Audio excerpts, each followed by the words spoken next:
Active Driver Assist combines stop-and-go adaptive cruise control with lane keeping.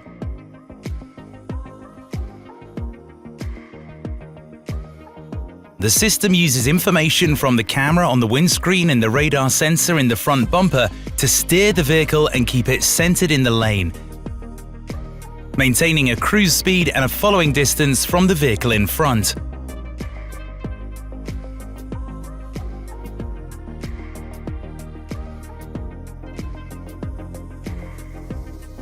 If the vehicle in front stops, the system can brake your vehicle to a complete stop and move off afterwards.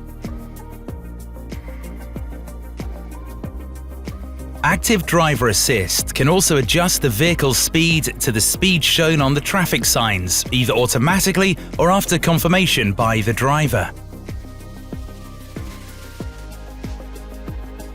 Lastly, the system can use connected map data to anticipate situations like a change in the speed limit or an upcoming bend or roundabout, and automatically adjust your vehicle's speed.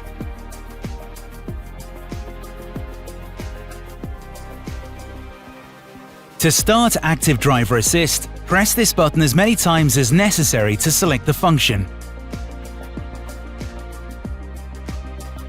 These indicators then appear on the dashboard. Next, use this switch to select your cruise speed. The stop-and-go adaptive cruise control is now operational. You can set the following distance of your choice using this button, and adapt the speed control to the traffic signs by pressing here. Active Driver Assist, comprising stop-and-go adaptive cruise control and the lane center function, is now active. The indicator light and the line indicators appear in green when lane keeping is on and keeping the vehicle centered in the lane. You can take control at any time by using the steering wheel. Once you stop turning the steering wheel, lane keeping restarts.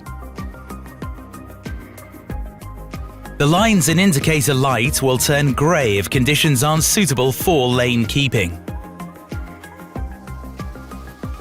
The system automatically pauses when you're traveling at less than 37.2 miles per hour or 60 kilometers per hour with no vehicle following, or when your vehicle touches or crosses a line, or when no lines are detected in your lane. When the right conditions are present, the feature again centers your vehicle in the lane and the instrument panel display reverts to green. If you come to a sharp bend and depending on your speed, the feature will be less able to control sideways drift, and you might need to use the steering wheel to help keep the vehicle centered in the lane.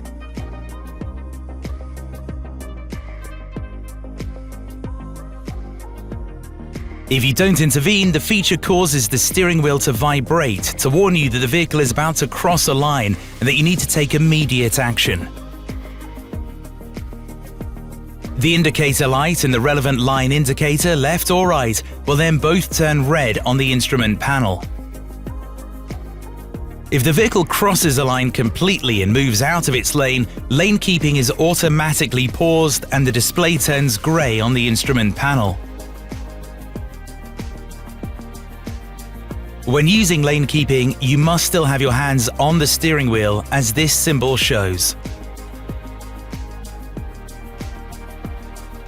The system warns you if it cannot detect your hands on the steering wheel. After 15 seconds, the message "Keep your hands on the wheel" appears in yellow on the instrument panel. After 30 seconds, the indicator light and message appear in red on the instrument panel, accompanied by an audible signal which gets progressively louder. After 35 seconds, all audio sources are put on standby and the audible warning is continuous. The brakes are then applied briefly and successively to warn you that you need to put your hands back on the wheel and take control of the vehicle. If you don't respond, Active Driver Assist turns on the hazard warning lights and slows the vehicle to a complete stop. You can cancel this maneuver and the active driver assist at any time by putting your hands back on the steering wheel or by braking. In the event of a stop, the hazard warning lights remain on. The message "Lane Centering Deactivated" appears in red on the instrument panel and this indicator goes off. To reactivate active driver assist, push this button up or down. Lastly, press this switch to turn off active driver assist. Stop and go adaptive cruise control and lane keeping are switched off simultaneously. Finally, bear in mind that this feature is an additional driving aid that must not replace your vigilance as a driver. You should mainly use it on motorways, on free-flowing journeys, or in traffic jams.